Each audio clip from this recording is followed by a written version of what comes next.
Hello everyone, it's Robin the Delta Crafter, and I want to thank you for joining me for another video on my YouTube channel.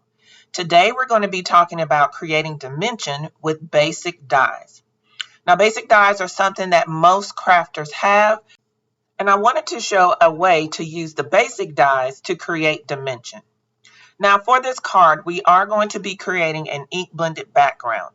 We're going to be creating an ink blended background using Distress Oxides in Peacock Feather, Picked Raspberry, and Twisted Citron.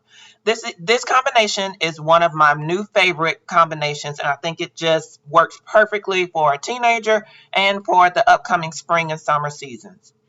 So here I'm showing you the Hero Arts nested rectangle dies. You don't have to have this specific brand of dies, but what I do like about this one is there are so many options in rectangles, and that's going to benefit us later on. Then I'm also using the Spellbinders February 2021 Large Die of the Month from their subscription clubs. So let's get started with this ink blending. For this ink blending, I'm going to be using the wood handle ink applicators and the domed foams sponges from scrapbook.com. Here's kind of a closer look at the domed foams, and what I love about these foams, especially when we're using Distress Oxides, is that because of the domed edge of it, the harsh lines are reduced greatly because of the dome edge. So I really like using these domed foams, especially with Distress Oxides.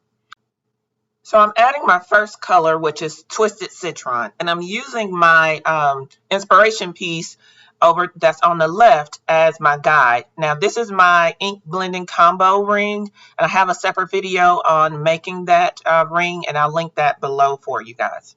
But I'm just going in and layering a couple of layers of this ink and going just a little bit past the first third of the panel.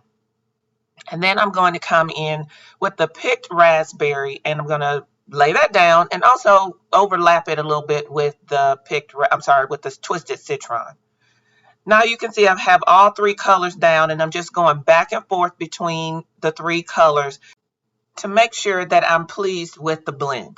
Now keep in mind, these are Distress Oxide inks, so it's going to take a little while for these to dry. And when they do dry and they dry back, the blend is going to be even prettier.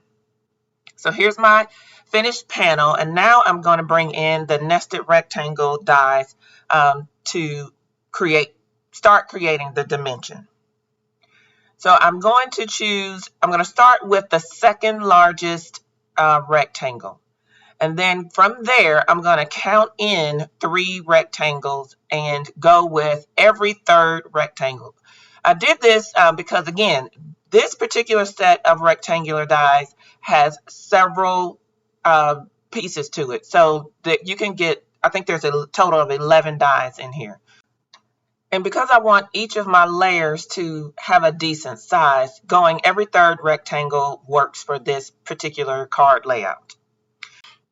Because I'm going to be cutting several pieces of paper with these rectangular dies, I'm going to use some painter's tape to hold them in place so that I get the same cuts for each piece of paper. And here I'm showing you some inexpensive cardstock that I'm going to be using to cut the additional layers that are going to create the dimension. So here we have 1 layer that is ink blended and 3 layers of the inexpensive cardstock that have been cut. Now it's time to assemble. The inexpensive cardstock I used was to help build up the layers for the dimension, and because of that, because I want to create the dimension, I'm not going to put the same number of layers in each rectangle. So for this very first rectangle, the largest rectangle, I'm going to use a total of 4 pieces of cardstock. So it's 3 of the inexpensive cardstock and 1 of the ink blended cardstock. And I believe I forgot to tell you that for the ink blended cardstock, that is a piece of Neenah Classic Crest Solar White in the 80-pound weight. So that one, the ink blended cardstock is my nice cardstock, and then the other 3 layers are, like I've said, in the inexpensive cardstock that you could easily find at any office supply store. So Here I have layered all 4 pieces of the cardstock together, glued them together, and that gives me a nice bit of dimension. I'm going to go back in later and fix that little gap that you see there. So for the outermost largest rectangle, I told you that I layered all 4 pieces together. For the next rectangle, I only used 2 layers. So that's 1 layer of the inexpensive cardstock and then the inked up layer. And then I continued to alternate between 2 and 4 layers of cardstock until I got to the middle. I placed an acrylic block on top of the rectangles for a little weight while they dried. So off camera, I went ahead and used that Spellbinders die set to cut out the 1, the 4, the TH, and the happy, because I'm making this card for a person who turned 14. So I went ahead and cut that out and layered it up with 2 layers of that inexpensive cardstock so that the sentiment also has dimension. So this card is going to be stacked with dimension. Now it's time to assemble the card. So I'm going to do what I call a dry fit. Because I have so many layers to this card, I just want to do a dry fit to see how things are going to line up. And it's a good thing that I did. As I was doing my dry fit, what I noticed was that some of my layering did not layer up perfectly. So as I'm adding the dimension by adding the layers, they were off just a tiny bit. So what you see me doing here is just trimming off the slightest edge of some of the, well, actually all of the layers to make sure that they fit better.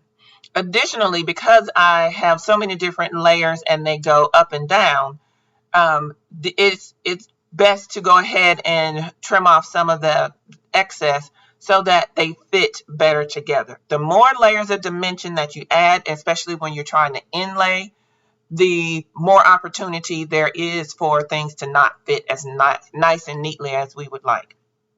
So I trimmed off all of the rectangles and got them ready to be adhered to the card base. So I'm using my Scotch Quick Dry Tacky Glue, which I love dearly, and adhering each of the rectangles down to my card base.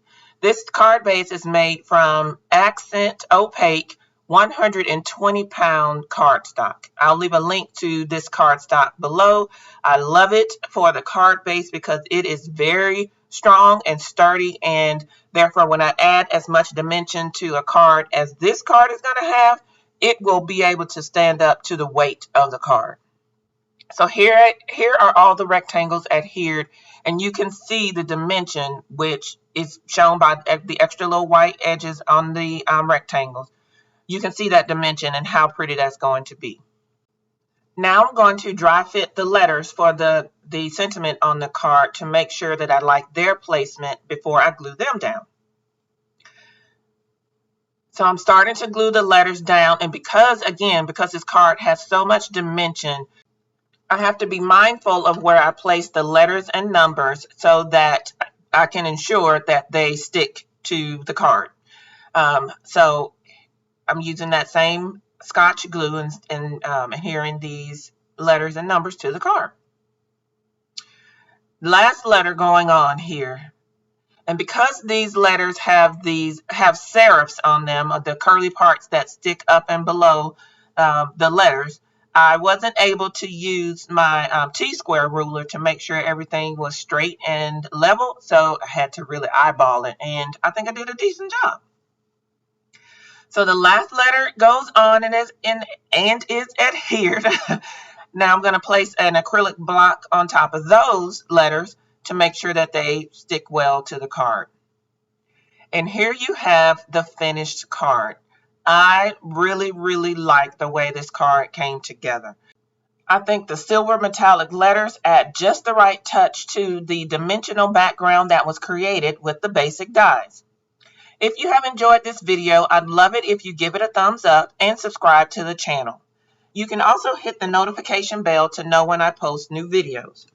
Join me on Instagram, Facebook, and on my blog, and you'll find the links in the description below. Until next time, enjoy!